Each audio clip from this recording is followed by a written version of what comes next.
Salam əziz kanal izləyiciləri, salamlayıram hər birinizi. Bu günlərim sizinlə 8-ci sinif Azərbaycan dili dərsliyindən KSG-yə düşə biləcək bir mətni işləyirəm sizinlə. KSG mətnidir.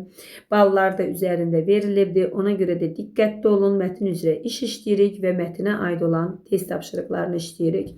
Diqqətli olun. Başlayırıq. Şuşanın Xarı Bülbül əfsanəsi. İlk size çatdırmaq istədiyim budur ki, mətni oxuyarkən bir cümləni başa düşməmiş digər cümləni anlamağa çalışmayın.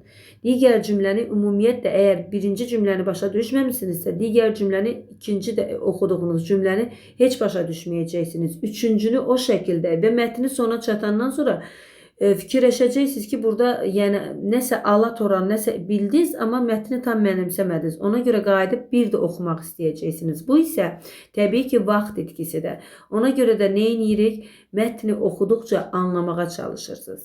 Deməli, Şuşanın Xarı Bülbül əfsanəsi. Deməli, söhbət nədən gedəcək mətndə? Xarı Bülbüldən gedəcək.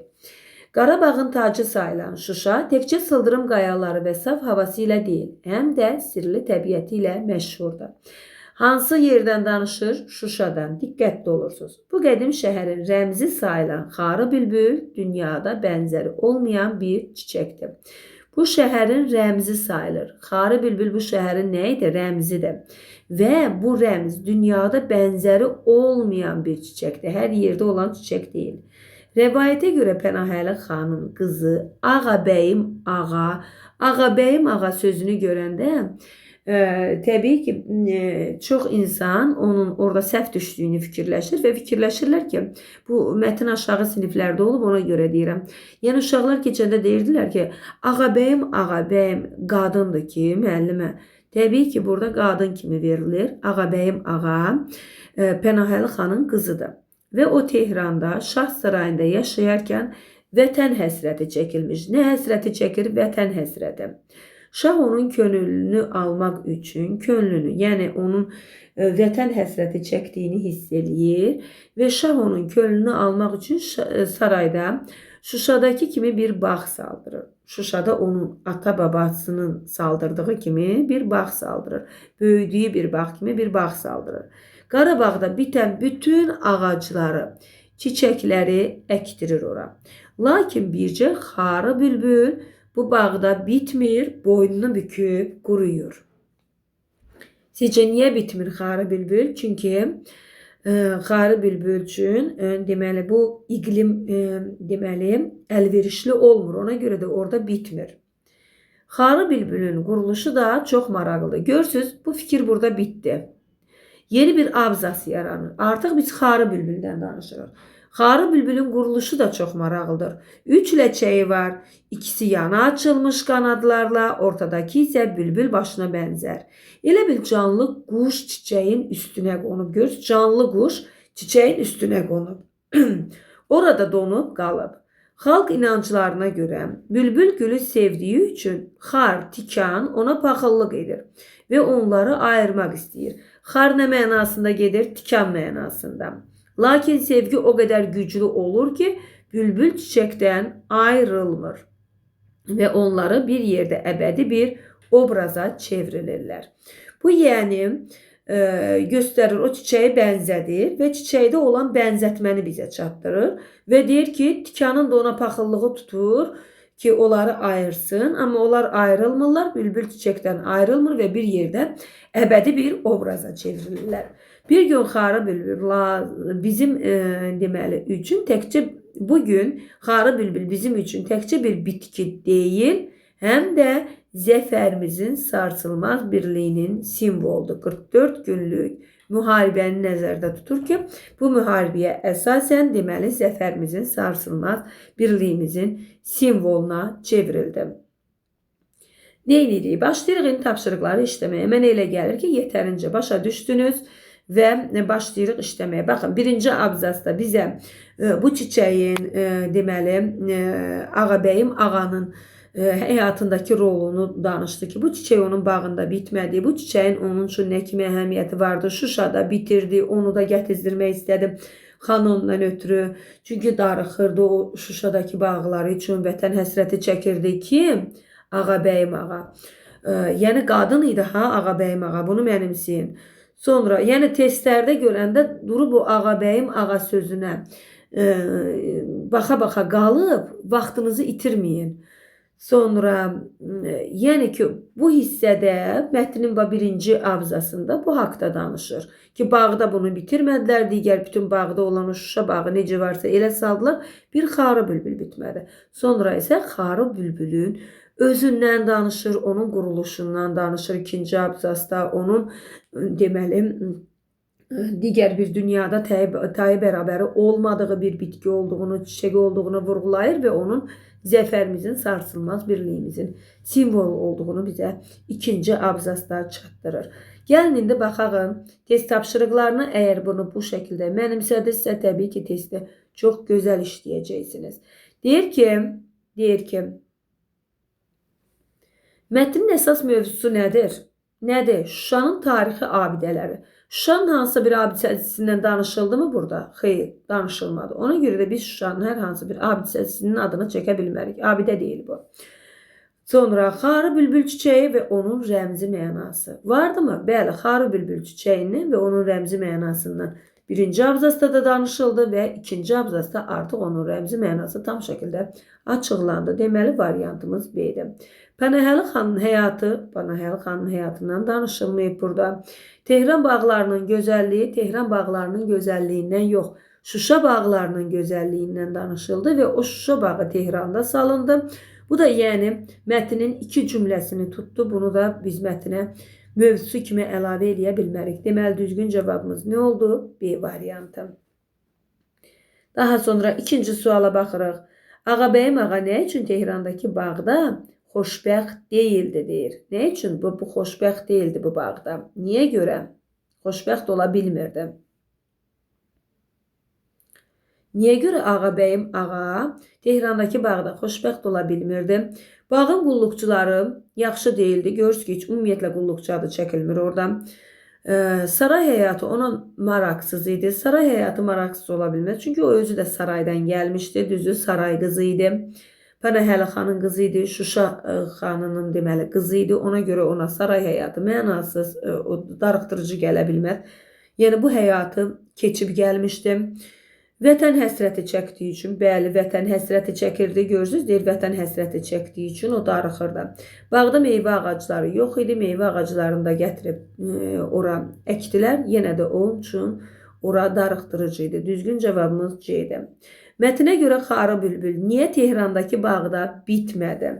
Torpaq keyfiyyətsiz olduğu üçün belə bir anlam yox idi orada. Bunu məntiqlə özümüz tutub çıxartmalıyıq, orada bir cümlə yoxdur. Həmin mühit və iqlimi ona doğma olmadığı üçün saxlayıram bunu. Bağbanlar ona düzgün qulluq etmədiyi üçün, əksinə bağbanlar hər bir cəhd göstərirlər. Bunun geniş bir forması var. Yenə deyirəm, aşağı siniflərdə keçmişsiniz. Bağbanlar hər bir cəhd göstərirlər. Digər yerlərdən belə bağbanlar gətirirlər. O Xarı bülbül orada bitmir. Şuşa ilə Tehranın havası eyni olduğu üçün, havası eyni olsaydı və torpağı eyni olsaydı, münbütlüyü eyni olsaydı təbii ki bitərdi. Amma görürsünüz orada bitmir yenə. Həmin mühit və iqlim ona doğma olmadığı üçün deməli Xarı bülbül Şuşadan başqa heç harda bitmir. O torpaq, Tehranın torpağı ona doğma olmadığı üçün, o mühit ona doğma olmadığı üçün bitmir. Xarı bülbül çiçəyinin quruluşu mətndə necə təsvir olunub? Rəngarəng və böyük ləçəkli, xeyir. Necə təsvir olunmuşdu? Deyir ki, qanadları açılmış bir quşa bənzəyirdi. Sanki o ortadakı üç ləçəyi vardı. Ortadakı ləçək də elə bilin ki, bülbülün başı ilə. Üstünə tikan batmış bülbül kimi, xeyr, qanadları açılmış quş və bülbül başına bənzər deməli bir çiçək idi. Elə bil ki, üçüncü ləçək, iki ləçək yanı açılmışdı. Bir ləçək də ortada qatlanıb bülbülün başına bənzəyirdi. Şuşada üzən ördək kimi ümumiyyətlə oradan ördək adı çəkilmir. Mətnin sonunda Xarı bülbülün hansı mənada təqdim olunur? Bu şəkildə işləsəniz təbii ki, testləri tez tapacaqsınız. Müalicəvi bitki, yəni oxuduqca eləməyi bacarın. Xarı bülbül hansı mənada təqdim olunur? Burada bizə o vaxt müalicəvi bitki kimi təqdim olunardı ki, deyərlər onu məsələn çaya atırlar, dəmləyirlər, ondan istifadə edirlər, hansısa bir məlhəm kimi onu daxilə qəbul edirlər, içirlər və yaxud onun suyunu hansısa bir yarıya məlhəm kimi sürtürlər. Belə bir şeydən danışıldı mı? Xeyr. Dəqiqləşdirirsiniz ki, yoxdur və silirik. Nadir tapılan eksponat, xeyr, nadir tapılan bir eksponat kimi də göstərilmədi bizə. Bizdə deyir, hansı mənada təqdim olunur? Baharın müjdəçisi kimi də olmadı. Biz bilirik ki, baharın müjdəçisi Nərgiz gülü və deməli, quşlardan da qaranquş olur. Zəfər və birliyin simvolu axırda görürük ki, zəfər və birliyin simvolu kimi verilir. Düzgün cavab olur C variantı. Mətnin ilk cümləsindəki sıldırım sözü hansı nitq hissəsidir? Baxırıq. Mətnin ilk cümləsindəki sıldırım sözü. Qarabağın tacı sayılan Şuşa təkcə sıldırım qayaları və saf havası ilə deyil.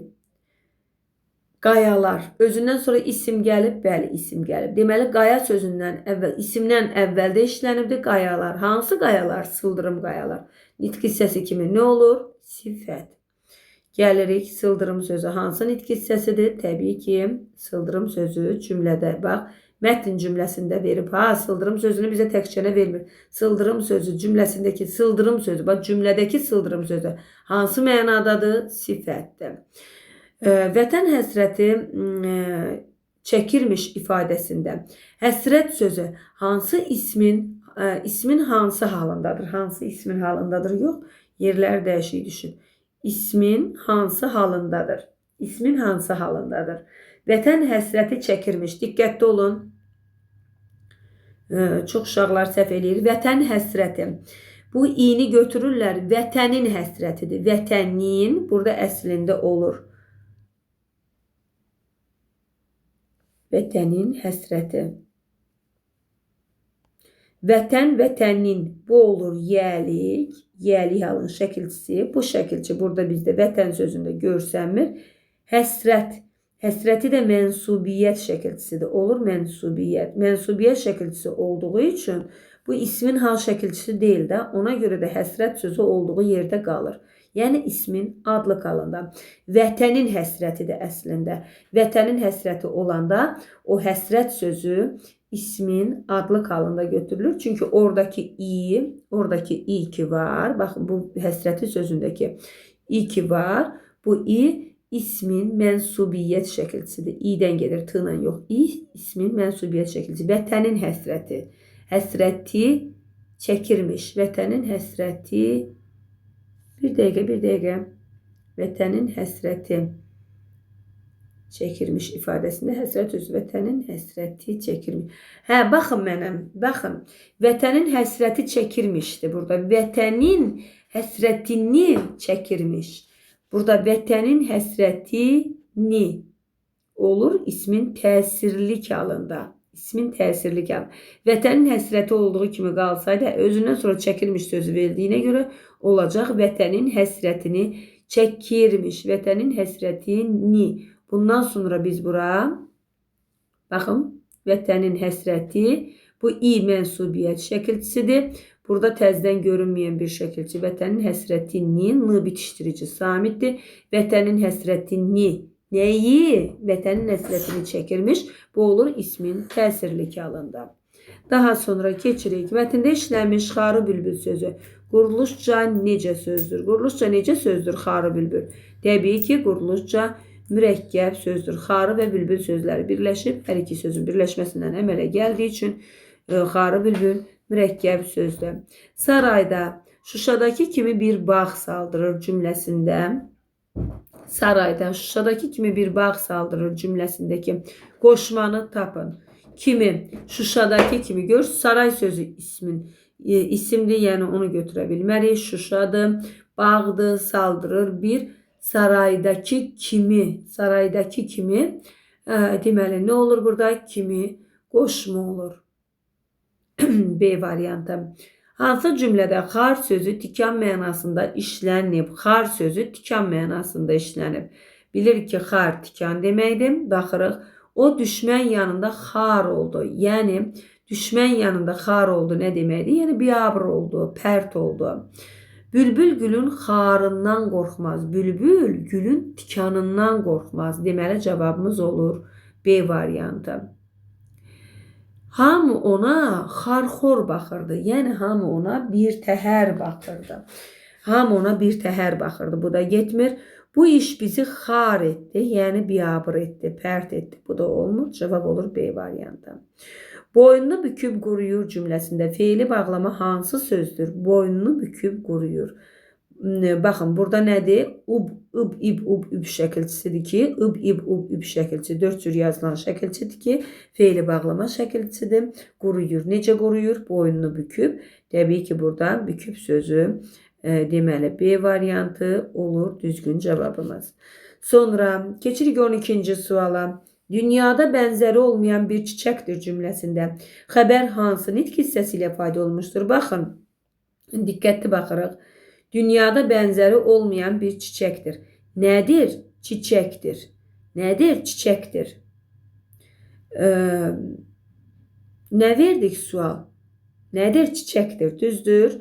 Buna indi biz çiçək sözünü ayrılıqda götürsək, nitq hissəsi kimi nə götürəcək? Çiçək. Sual verək, nə? Çiçək. Nə oldu? İsim. Deməli, nədir düzgün cavab? İsim. Sarsılmaz birliyimiz birləşməsindəki sarsılmaz sözü nədir? Sarsılmaz. Sarsılmaz birliyimiz birləşməsindəki sarsılmaz sözü və maz şəkilçisinə də baxırsınız. Nədir bu? Təbii ki, feili sifətdir. Məstər qoyub ola bilməz. Məstərdə məqmək olur.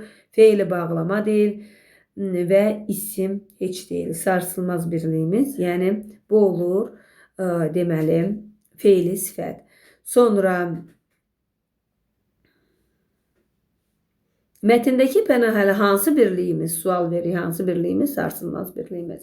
Mətndəki pənahəli xan mürəkkəb adı necə yazılmalıdır? Pənahəli xan biz bilirik ki, bu cür birləşmələrdə məsəl üçün deyirik ki, Şah Qacar. Əgər Şah Qacar sözündən əvvəl gəlirsə, böyük hərflə yazılacaq. Yox, əgər özündən sonra, addan sonra gəlirsə, deyirik ki, Nadir Şah. Necə yazılır? Özündən sonra gəlirsə, balaca yazılır. Eyni də pənahəli xan. Xan özündən sonra gəlib, deməli, necə yazılmalıdır? Balaca yazılmalıdır. Baxırıq burada. Hər ikisi kiçik hərflə, xeyr, pənahəli xüsusi adlı kiçik hərflə yazıla bilməz. Xan sözü kiçik, pənahəli böyük hərflə, düzdür. Xan sözü kiçik yazılır və pənahəli böyüklə yazılır. Əgər xan sözü pənahdan əvvəldə olsaydı, xan pənahəli olsaydı, onda xan da böyük yazılardı, pənahəli də. Hər ikisi söz böyük hərflə dedik. Əgər öndə olsaydı yazılardı. Pənahəli böyük, xan dırnaq arasında ümumiyyətlə uyğun gəlməyən bir variantdır. Elə bir şey olmur. B variantı xan sözü kiçik, pənahəli böyük hərflə. Canlı quş çiçəyin üstünə qonub cümləsindəki sifəti tapın. Cümlədəki sifət nədir? Nə edib? Qonub. Nə? Quş. Hansı quş? Canlı quş. Canlı sözü nə oldu burada? Təbii ki, sifət oldu. Necə quş? Canlı quş. Nə oldu burada? Sifət. Sifətimiz də oldu burada. C variantı. Bu qədər. Ümidvaram ki, testləri işləyə bildiniz. Yəni, diqqətli şəkildə işləyin.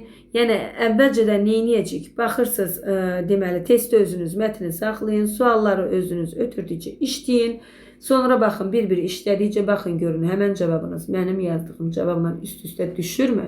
Üst-üstə düşürsə, deməli, siz bu testi işləməyi bacarmısınız. Bu qədər Xara Bülbül əfsanəsi. Videonu bəyənməyi, paylaşmağı və kanala abunəçi olmadan baxanlar kanala abunə olmağı unutmayın. İstədiyiniz hər bir şeyi çəkməyə çalışıram. Odur ki, kanalı izləmədə qalın. Sağ olun.